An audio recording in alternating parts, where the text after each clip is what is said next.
March 8th. Or if you haven't yet, please subscribe to all our channels: YouTube, Twitch, X, and Apple Podcast. You can also listen to us on your smart speaker. If you're listening on Apple Podcast, please leave a rating and a review. It will help us out tremendously. We're also on online digital radio. You can also visit our website, thesportscast.net, and also follow us on X and Instagram at the Sportscast One. Also, check out our app, the Sportscast for iOS. 2024 Selection Sunday happened yesterday. Probably one of the most exciting months ahead of us. I still say the NFL playoffs is bigger than March Madness, but anyways, a man that can clear this up, maybe debate about this, Ryan Christa. Welcome back to the Sportscast. Santiago, yes, they're both very good in their own way. But yeah, I really think yesterday at 6 o'clock the selection show is probably one of the most captivating hours because you never know what's going to happen. So and there's a lot of suspense, and now we got our brackets, and for the next 3 days, America will. If you're not a college basketball fan, you're gearing up and learning, and for the rest of us who are fans, this is kind of the highlight of our season. Yeah, and the best part about March Madness is the lead up to Selection Sunday, where the conference championship tournaments happen, and you kind of have a good preview of what could happen in March Madness, the strength of teams and everything.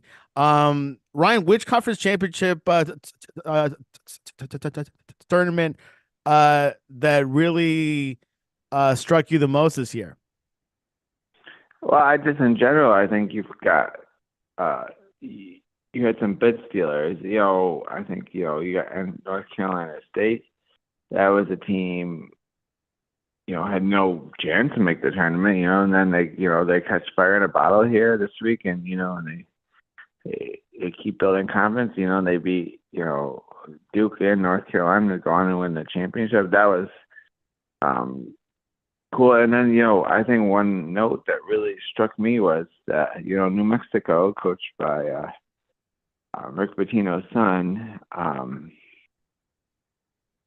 basically they won their conference tournament on Saturday night, the Mountain West, which is a very good league. They had a good season, and they end up at the 11th seed. So meaning that if they didn't win the conference tournament, they wouldn't have got in. And I think a lot of people assumed that they would get in. And then if you look at it one way, St. John's, one of the last teams out of the bracket, could have been knocked out. Was coached by Rick Pitino. He could have been knocked out of the tournament by his own son, winning the conference championship. So there's a little intrigue there for you. This is a really good.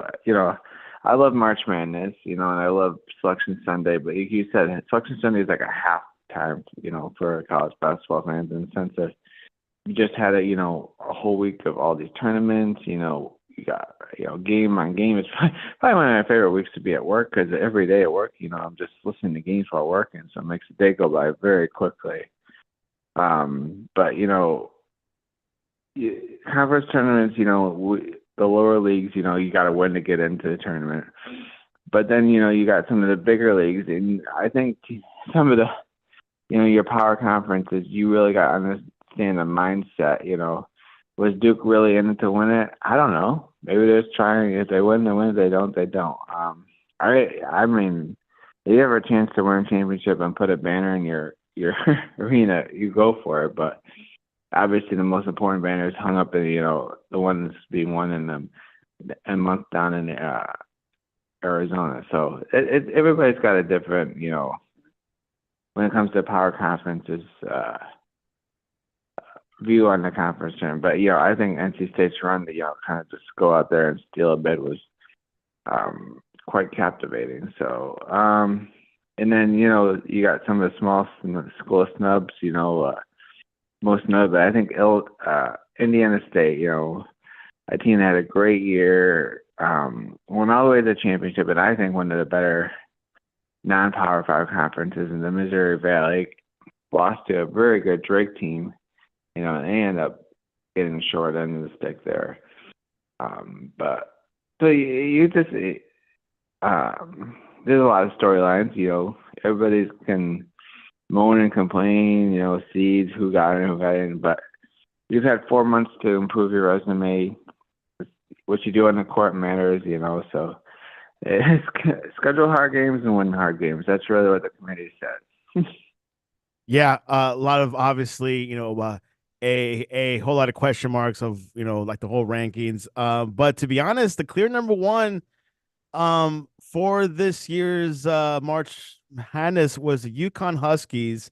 Only 3 Mm-hmm. losses, 31 wins. They're also the defending champion.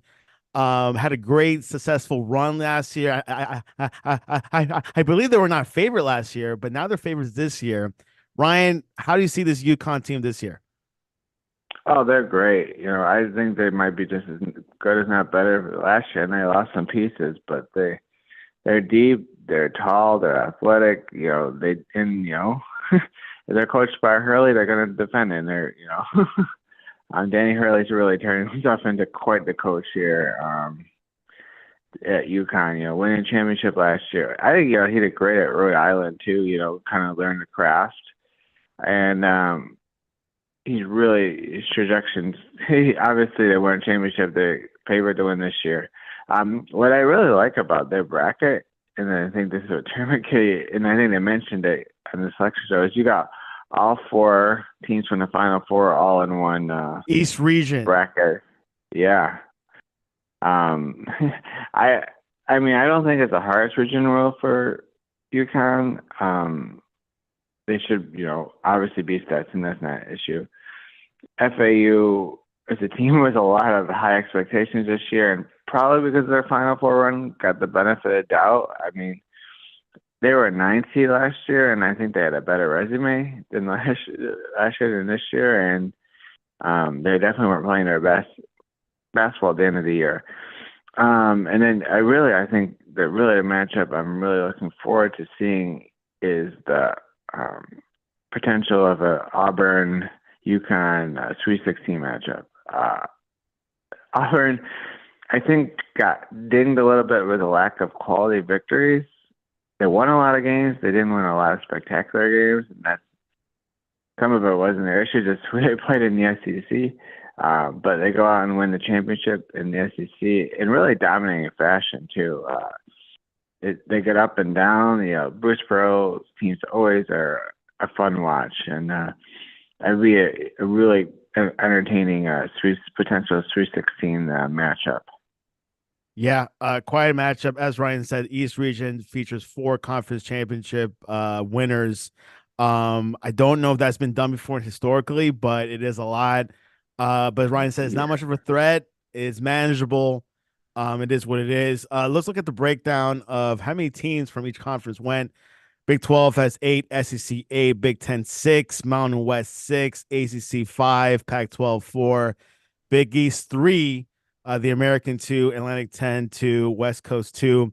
We usually see the ACC with the most schools, but this time you see Big 12 and SEC. What are your thoughts over that? Yeah, Big 12 is definitely I think when you lose Texas and Oklahoma, you lose your identity in football.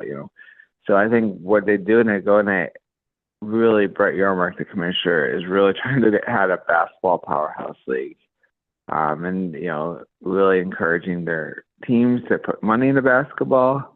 I'm not saying they're not trying for football, but I think you've got great brands in basketball like Kansas State, Iowa State, the champion. I mean, that's a really good program with a really great fan base.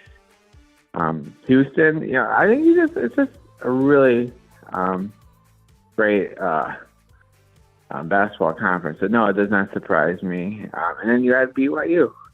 I did not expect BYU to have this great of a season in their first year in the Big 12, but they proved it. And they kind of, I don't know, I feel like they should have been higher seed in the 6, but that's here or there. But all right, so let's run down by each region. Let's go with the East, which we talked about already a little bit, but let's go running down. UConn faced Stetson first, then Florida Atlantic versus Northwestern. The other bracket potential: San Diego State versus UAB from Tampa, Auburn versus Yale, Ivy League school, BYU versus Duquesne, Illinois versus Morehead State, Washington State versus Drake, and Iowa State #2 versus South Dakota. From those matchups, do you see any potential upset? There's always an upset every year, but do you see anything from this first round of games? I mean, UAB obviously, and had kind of got a history of being a pretty good basketball program. They go. I picked them for the upset in my bracket, by the way. So. Yeah, I think I don't know. I don't think this is same as FAU. I don't think this is the best San Diego State team. So I think you got looking for an upset. And we talked about BYU probably being underseeded at 6, but Duquesne, another team I keep on coming back to. Really hit their stride in the A10 this weekend. I see that as a potential upset. Because they can really defend, and BYU's a really great offensive team. So I don't know if they'll make enough shots as BYU to win the game, but I think it'll be a close game. So if I had to pick one, I would definitely say UAB would be my big upset for this bracket. Your first choice. I also picked Duquesne to beat BYU, so in my bracket. Yeah. I was, it's a little tidbit here. I'm heading off to Pittsburgh here Thursday, take my yearly voyage to the nearest NCAA tournament to my home of Rochester, and that's Pittsburgh this year. And if anybody knows about PPG Banks Arena, the arena is literally the Duquesne University is literally in the backyard of the arena. So it would have been a fun story to see them play actually in Pittsburgh, which they could have because that's not their home arena. But the committee wasn't going to give them any breaks like that. But definitely a cool story, and excited to see the fan support there for Duquesne in the sense of in general in the city of Pittsburgh. Let's go to the other side of the bracket, South region, where they could potentially, will meet the Eastern region champion. First, Houston #1 versus Longwood, Nebraska versus Texas A&M, Wisconsin, very favorite team from Big Ten versus James Madison. I think James Madison might be the only Virginia team. Duke versus Vermont, Texas Tech versus NC State. NC State, very good basketball school. Any school in North Carolina is a good basketball school. Kentucky versus Oakland. Oakland representing. Florida versus Boise State. Santiago, do you know where Oakland is? I'm thinking the one in California, but I might be off. It's actually in Oakland, Michigan. Oakland, Michigan. I know where that is. That's near Detroit, isn't it? It is, and it's actually coached by Greg Campy, who's coached at the university for 40 years. So nice story. Same hometown as our good friend of A.J. McCullen. Shout out to our friend. No coincidence or conspiracy. And finally, #2, Marquette versus #15, Western Kentucky. How do you see this region? Is it competitive? You see a clear winner? What are your thoughts over this region? Yeah, I don't want to hit you with any more fact checkers here, but Longwood is also University of Virginia, and Virginia made it in the first 4 too. Just to clarify. Yeah, hey, I haven't read the whole. Yeah. Anyways, go ahead. Sorry. No Liberty at least. Hey, Longwood came through. It wasn't our year. Santiago was not our year. So we hit James Madison. Team won 30 games this year. Against 31-3. Wisconsin, who went all the way to the Big Ten final, played great, beat Purdue. Here's my thing about it. I'll go back to teams that make these great runs in the conference tournaments. You play a team like Wisconsin, just had to play 4 games in 4 days. NC State had to play 4 games in 4 days. While they might have a lot of momentum, what happens is that their bodies are just spent, and they're not going to be at their 100. You lose that mojo, and even though they're excited to get to the NCAA tournament, they just don't have it. But sometimes, and that's why a lot of times, teams that have, championship aspirations maybe not as focused on the conference tournaments, but, teams that, like NC State, that had to get into the tournament. But that's here or there, but I'm going to pick the Duquesne. That's definitely an upset alert.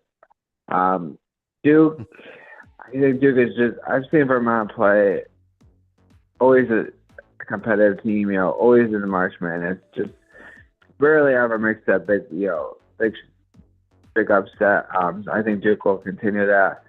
But I know just because this is the Duke like their first year without Coach K, correct? Second year. Second year. Yeah. So,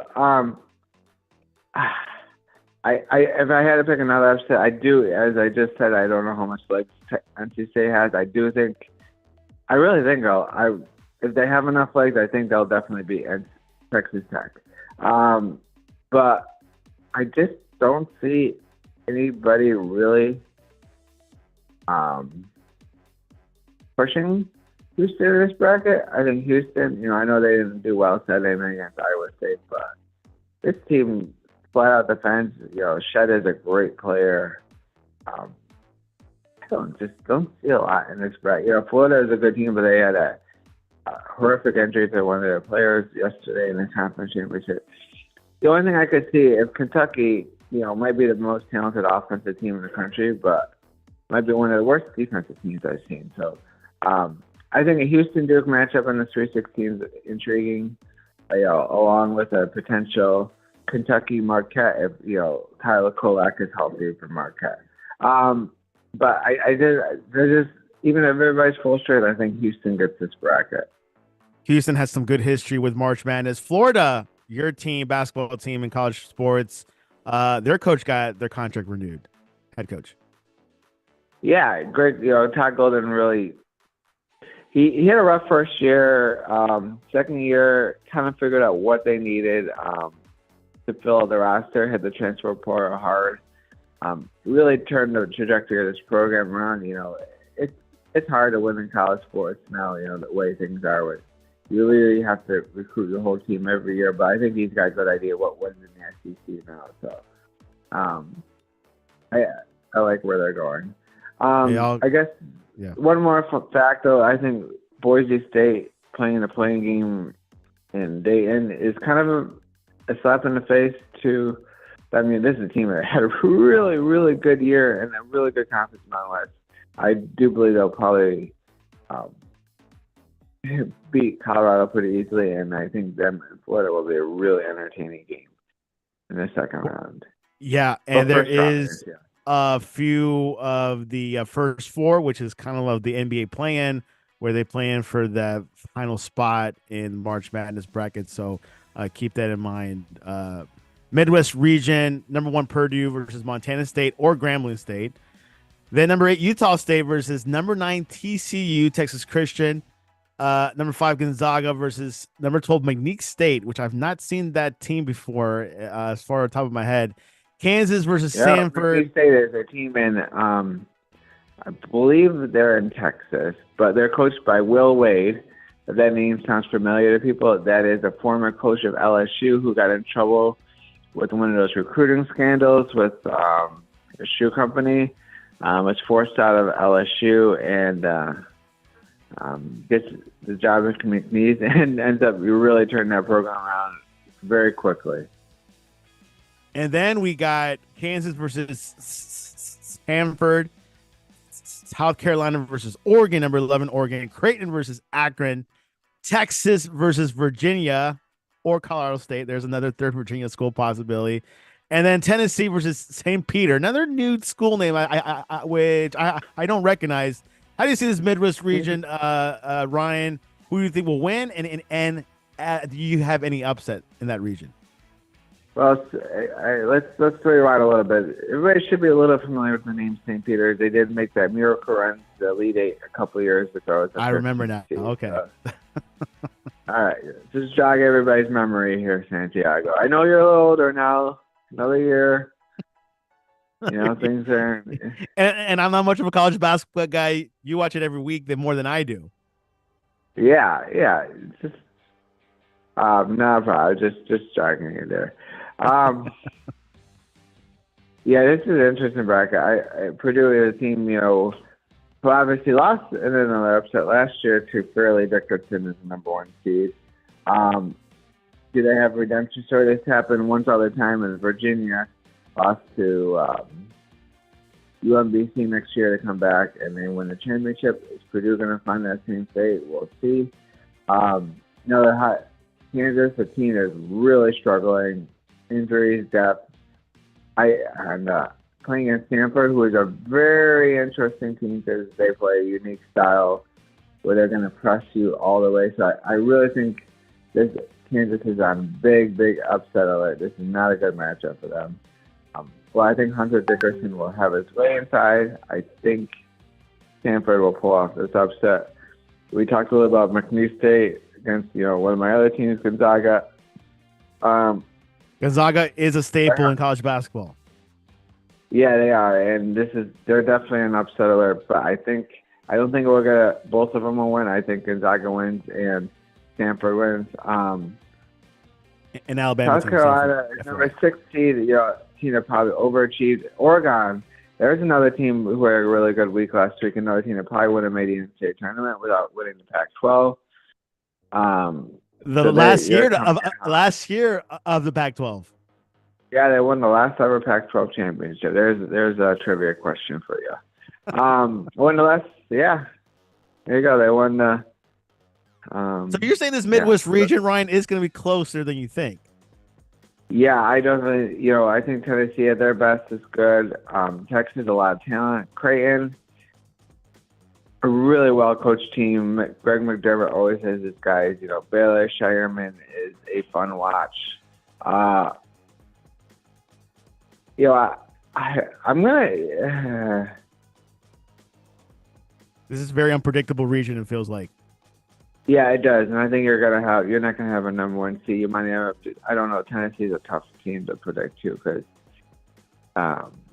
Tennessee have a history of not succeeding in the March, but they had an early upset of conference tournament against Texas A&M, so they might be a little more focused.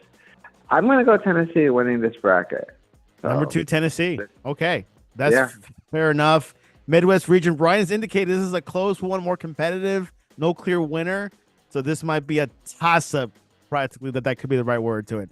Your best player, Purdue is only going to lose to a team that's going to be able to defend Zach Edey.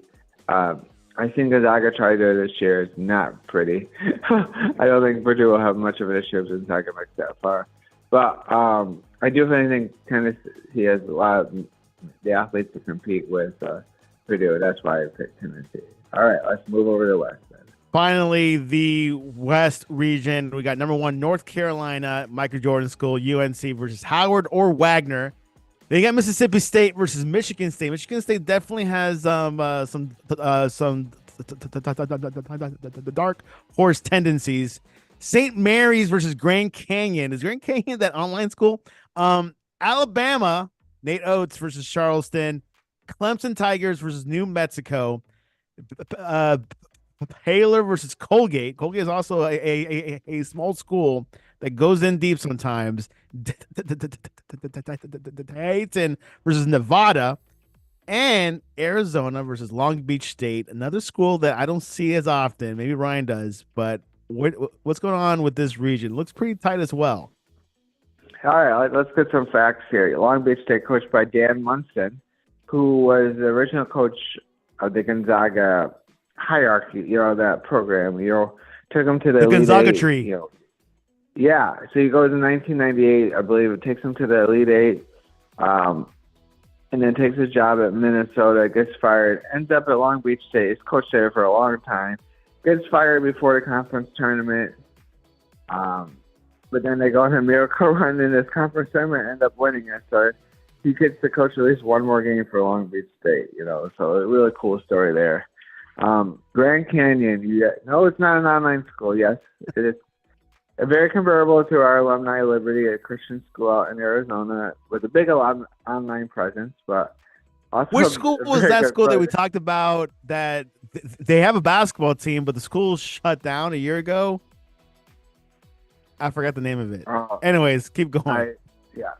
Grand Canyon is coached by Bryce Drew, kind of a big name in college basketball. Former Vanderbilt coach, more known for hitting a half-court shot in the NCAA tournament years ago for Valparaiso. Really It's put this team in the prime position, to make an upset. So I'm gonna go with them beating St. Mary's. Maybe because I'm not a big St. Mary's guy. Maybe it's my Gonzaga ties talking there, but we'll see. I think Grand Canyon is definitely worthy of an upset. When I'm looking at this bracket, I don't see a lot of I see a lot of chalk. North Carolina should be able to handle either Mississippi State or Michigan State pretty easily. Both of those teams probably should have been a little higher. I don't think you have them. They're worthy to get in, but they're not worthy to be 8 or 9 seeds. That's my opinion. Alabama, kind of along the lines of Kentucky, great offensive team, not much in the defense, but should be able to outscore Charleston.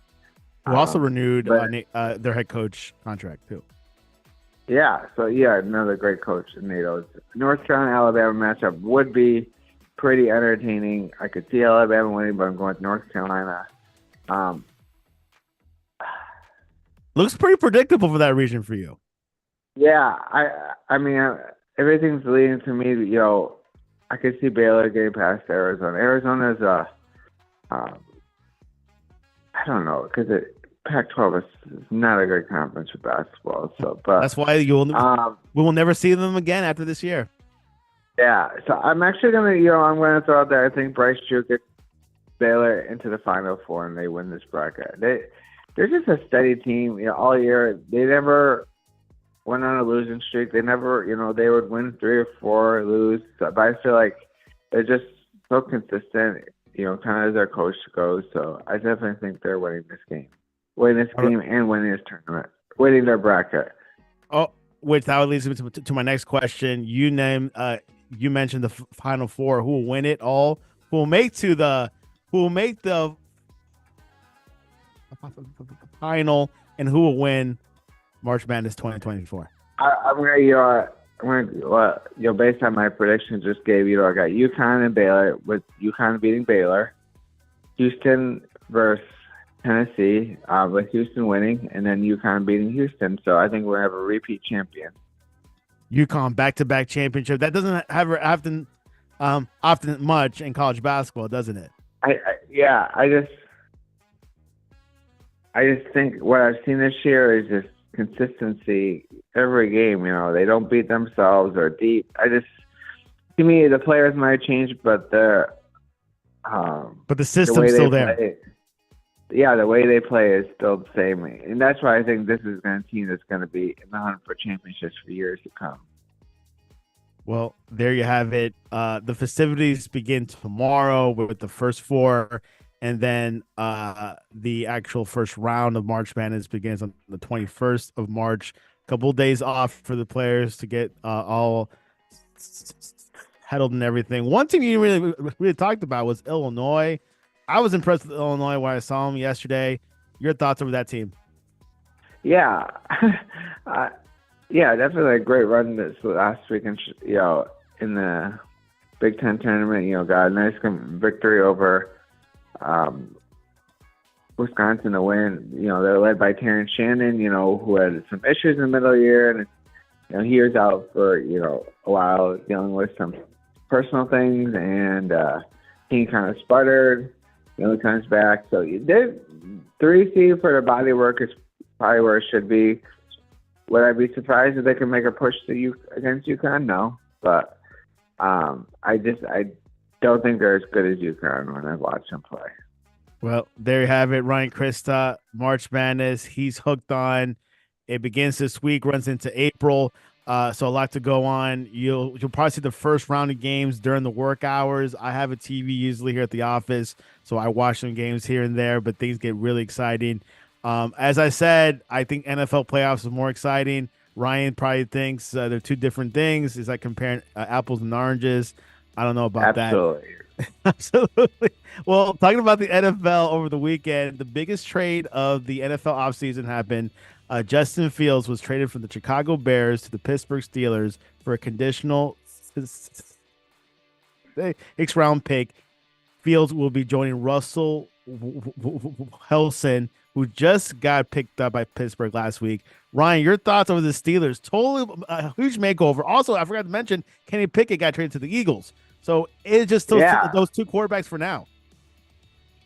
Oh yeah, so, yeah. This is their, they don't bring in Justin Fields to bring in any more quarterbacks.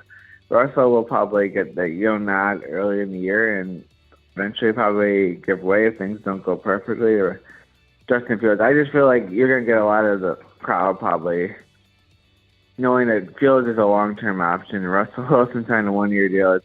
It really does put a tough situation. I don't know if Russell would have signed knowing they're going to make that trade. I think he signed thinking that Kenny Pickett was the other quarterback. So I know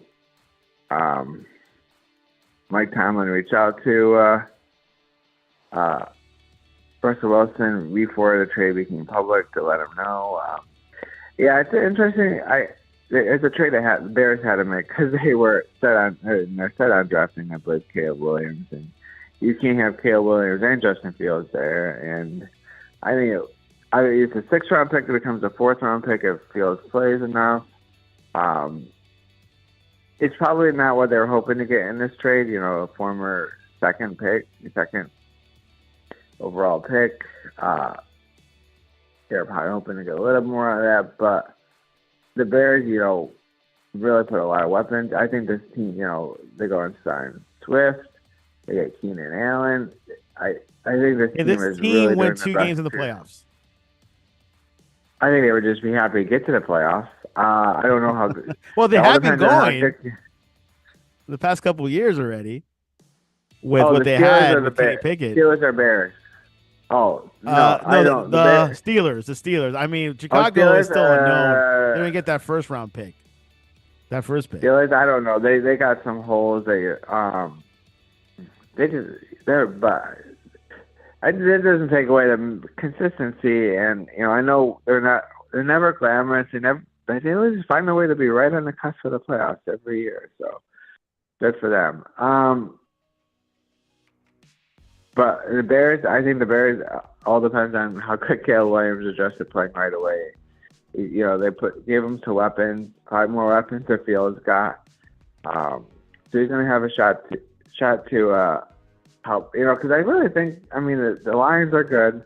The Packers were decent last year. I don't know if Jordan Love can repeat his performance, but the Vikings are taking a way step back without Kirk Cousins. So the division is definitely a playoff spot is definitely up for grabs for Chicago.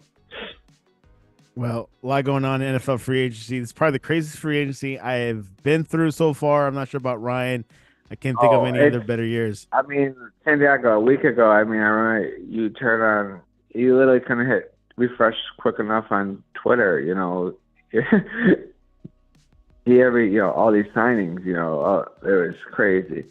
It was almost like they were playing with Monopoly money, the money they're throwing at some of these players. But the cap space has been risen, so it makes a little bit more way more leeway. Yeah. Then you have my Broncos who literally spending half their cap space on not having Russell Wilson play, and we're literally have no room to sign anybody. Broncos has picked up the tab. They've literally set themselves up to be drafting number 1 next year in the draft, I think. I don't know what they're up to. It'll be interesting to see what they do at the quarterback position in the draft, because obviously they have Jarrett Stidham is really the only quarterback on the roster right now, so obviously that's not a long-term option. I could see them either picking up another bridge quarterback to compete with Stidham and then trying to change the beat in number. He was signed by somebody. Yeah, he was. I forgot who it was. Yeah, it was someone. Yeah, but I'm really interested to see how those secondary quarterbacks really went off the market too pretty quickly. So you really got the 4 or 5. Jimmy G to the Rams. Yeah, that's a good pickup to back up. I think they really have hopes that Stetson Bennett would be their backup for the Rams in the future. That's another team. They lost some offensive linemen, and then they were hit with Aaron Donald retiring. I could definitely see that team taking a big step back next year. And for information, Jacoby Brissett has been signed by the New England Patriots, so back where he first started. Yeah, yes. So yeah, this has been a crazy couple weeks. I kind of like to take the whole 1,000-foot view after the draft, and you can kind of see where everybody is, because you still have some more moves, trades that could happen, with the draft approaching, and then you can kind of see where you can predict, where the teams will land, once the season starts. Yep. As Ryan said, this is only one piece of the pie. The other big piece is the NFL draft, which will happen in April. So looking forward to what's happening. So Your Drew Lock is going to the Giants. Yeah. Not to be the starter. He said that he was not brought in to be a starter. His job is to push Daniel Jones and help him out. So, that he didn't. I think him and the Giants made sure that publicly and for Daniel Jones' confidence sake that he was not brought in to try to take his job. And then Russell Wilson was named the starter in March. Yeah, he definitely he'll get the first reps, and it's really his job to lose. But I mean, it won't take much for the crowd to be chanting Fields there very quickly in Pittsburgh. Yeah, Pittsburgh's quite something. A little sad about Kenny Pickett one leave after hearing Russell Wilson was coming to Pittsburgh, but hey, things happen. Things might work well in Philadelphia with Saquon Barkley and the rest of the gang. Ryan, before we go, your Dallas Mavericks beat the Nuggets, the champions, and by a guy by Kyrie Irving with the floater. Ooh. It feels like, hey, one hair floater. Yeah. What are your thoughts? It was an amazing shot. It was trending on X all night. Yeah, it was awesome. They're a really hard team to predict in night in and night fashion, the Mavericks. Since they made the trade, they've been a little bit more consistent, but still, I don't think they're getting a lot from Daniel Gafford. I don't think they're getting what they thought from P.J. Washington. Not saying he's not playing good, but as he improves, but they're just getting stellar performances night in and night out for that backcourt. And what's interesting is that this is the first time we've seen them both play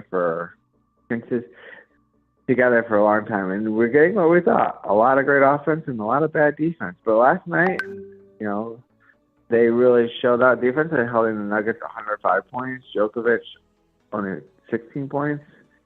But I mean, the other night, Doncic's triple-double streak he had 6 games in a row where he had a 30-point triple-double, which is insane. So he may not get the MVP. I think Jokic still can get the MVP. The team's a little better than the Mavericks in the regular season. So no problems with Jokic getting the MVP. But Doncic is still playing on a world-class season. And Kyrie, it's kind of what people envisioned when they made that trade last February. A great offensive backcourt.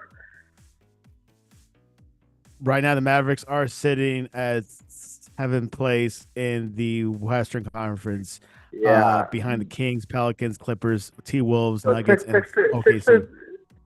Yeah, the playoff teams are pretty much all set if you look at the playoffs.